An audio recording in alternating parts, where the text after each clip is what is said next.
Hey guys, I'm Amy Rose Eisenbach with AMC Movie News, and this is AMC Movie Talk. Starting the show off today with filling you in on the latest updates in film news. The hit animated film WreckIt Ralph is still playing in AMC theaters. Go on over to amctheaters.com to grab your tickets. It seems that plans are already being made for a sequel to the film. Both John C. Reilly and Sarah Silverman said in recent interviews that they expect a sequel will happen, and now director Rich Moore is claiming he's already forming plans for Mario to appear in the next film. Joining me today is senior editor John Campea. Hey, hey. How you doing? Good, thank you. Great. So with sequel news for WreckIt Ralph, what do you think about that? Well, first of all, there can be no surprise that WreckIt Ralph is going to get a sequel. It's not making dump trucks full of money for Disney, but it's clearly successful and people are loving it. Loving it. And quite often when you get a film, even if a movie doesn't make huge amounts of money, if the audiences are loving it and the critics are loving it, then you know you can make money with a sequel as well. So it's not surprising at all that they're doing a sequel. I love the fact that they're doing a sequel. I love WreckIt Ralph. Look, all due respect to films like Frankenweenie and Paranorman and The Rabbi's Cat, and all due respect to some very good animated films this year. Nothing comes close to WreckIt Ralph. For overall pure entertainment value, not only was it really funny, it was touching and endearing and had everything that you really needed for a film like that. It was just a complete hit. It hit it out of the park. Agreed. On every level. Now, you have a lot of these video game characters, and very conspicuous by his absence was Mario, obviously. Now, I initially thought it was, maybe they couldn't get the rights to Mario. But according to the director, Rich Moore, he said, no, it's just that Mario's such an important character, and we didn't have anything really significant for him to do. Okay. We didn't want to have Mario just standing around in the background. We wanted something significant. But as you mentioned, Moore is now saying they've got something for him to do in the sequel, and they are planning to using him, and I think this is terrific news. Great. Agreed. All right. So the new Superman movie, Man of Steel, is just over 6 months away, but more images from the film have been appearing online recently. One of the most notable ones is the image from the cover of the French film magazine Studio Ciné Live, giving us one of the best looks at Henry Cavill in the iconic costume. So John, did you like the image of that and the other images being released lately? I'm loving the images we're seeing. Now, there are some, obviously, you look at the image, and I'm sure Dennis is going to pull up the picture here. You see this Superman costume has kind of like that mesh egg crate kind of fabric. But to me, that just makes sense. And it just looks a lot better. It's a fabric that moves and breathes and shapes itself to the body, as opposed to the Christopher, look, I love the Christopher Reeve movies as much as anybody.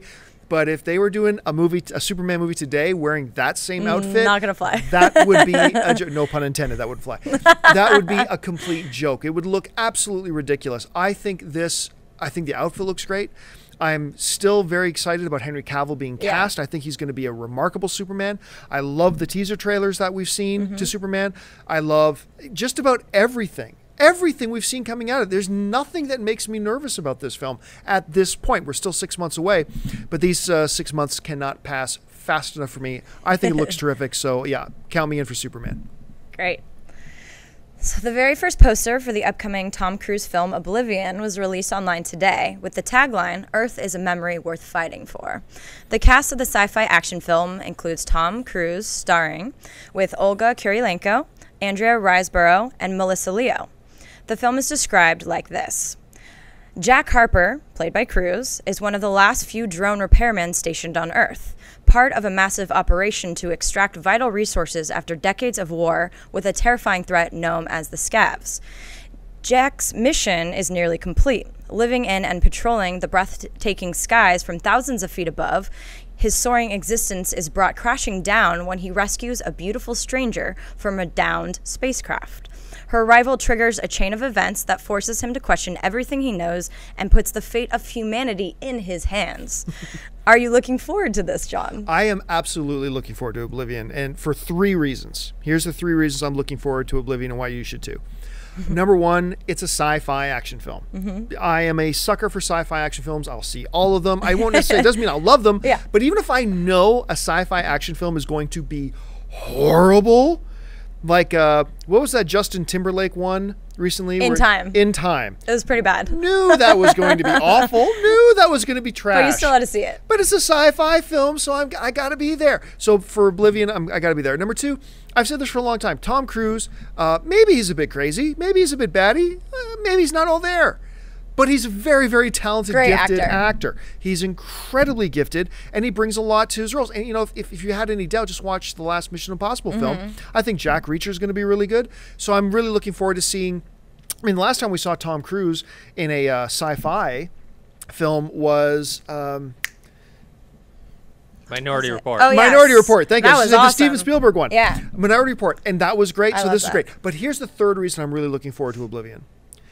The screenplay is done by a guy named Michael Arndt, who won the Academy Award for Best Screenplay for Little Miss Sunshine. But more importantly, he is the screenwriter for the new Star Wars film, Star Wars Episode 7. And so I am dying to see this sci-fi action film written by this guy to hopefully give me lots of enthusiasm for the next Star Wars. So yeah, I think the poster looks great. You were mentioning to me earlier that the concept art that we've seen floating around online looks really sharp. Beautiful. I'm down. Sign me, just like Sarah, I'm very positive today. You Sign are. me up for Oblivion. I'm down. Good day. All right. So director Kevin Smith, a cult fan favorite and consistently one of the most popular attractions at Comic-Con, took to his Twitter account to announce that he is planning on making his final feature film, Clerks III. Apparently, the one element holding things up is the actor Jeff Anderson, who plays Randall. Hasn't signed on yet, but Smith sounds very confident that this will happen soon. So what do you think about a third Clerks film? I liked the first Clerks. It's a classic. Everybody loves it. But I am one of those guys who I actually preferred.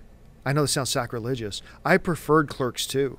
I thought Clerks 2 was a brilliant film because not only was it funny, it had all the Kevin Smith raunchiness and everything too, but at the same time, it was really smart, and it dealt with bigger questions that guys, you know, my age face and struggle with, you know, regarding friendship and, you know, direction your life goes and stuff. I thought it was an incredibly smart film because it wove those two really great raunchy comedy that Smith does so well with larger, you know, very relatable issues that I thought were handled in a really nice, touching, beautiful way while still getting back to the raunchy comedy.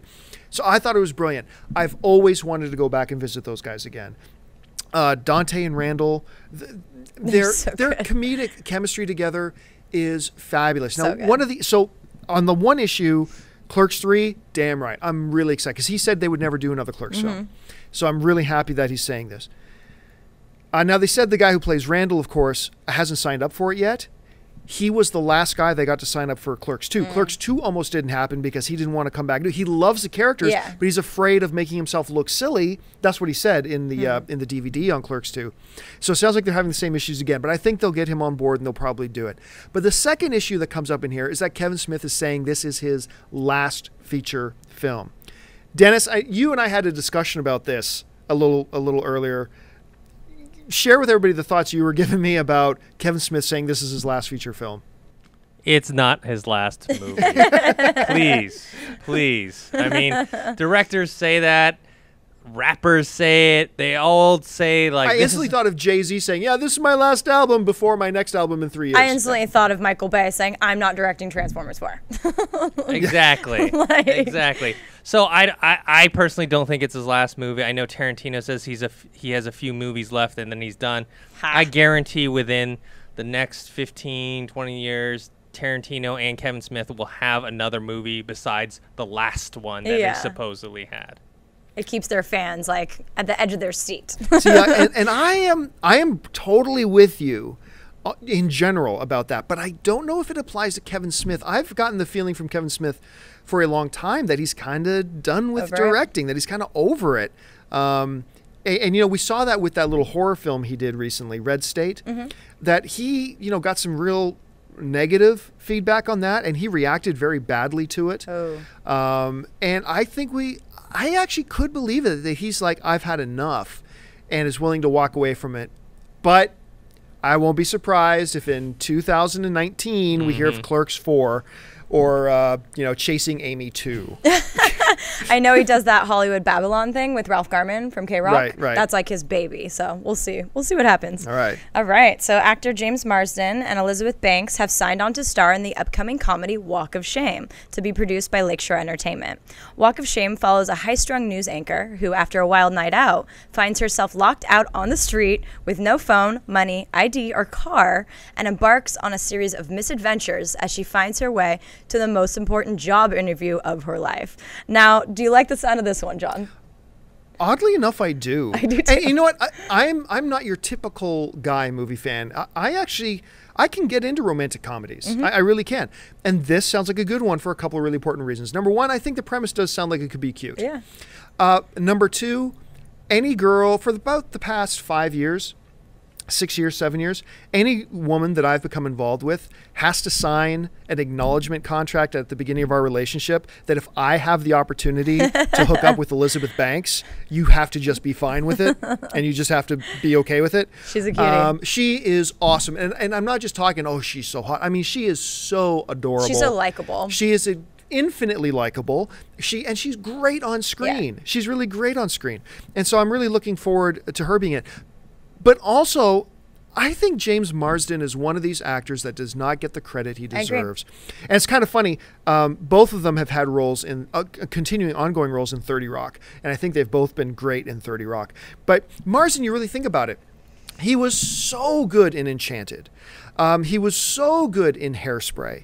He was the one redeemable thing about that Heigl comedy, 27 Dresses. Oh, God. And of course, everybody thinks, look, whether you like the way they used the character or not, he was a great Cyclops in the X-Men films. They may not have used Cyclops well. They didn't use him well. They may not have done the right things with him, but he was a great choice to play Cyclops.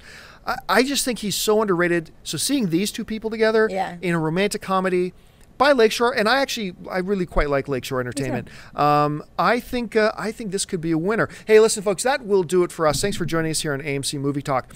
But I want to remind you right now, before we sign off here, take a moment and click subscribe. Subscribe to our AMC Theaters YouTube channel. Stay up to date on everything going on in the world of movie news, our editorials, trailer reviews, and of course, your everyday AMC Movie Talk show. So stop what you're doing. Click subscribe. Just click it, guys. It's totally free. And hey, listen, while you're at it, don't forget to follow us on Facebook at facebook.com/AMC Theaters. Become one of our followers on Twitter at twitter.com/AMC Theaters. And come back again every day to visit us Monday through Friday for AMC Movie Talk. That'll do it for us. My name's John Campion. Until next time, bye-bye.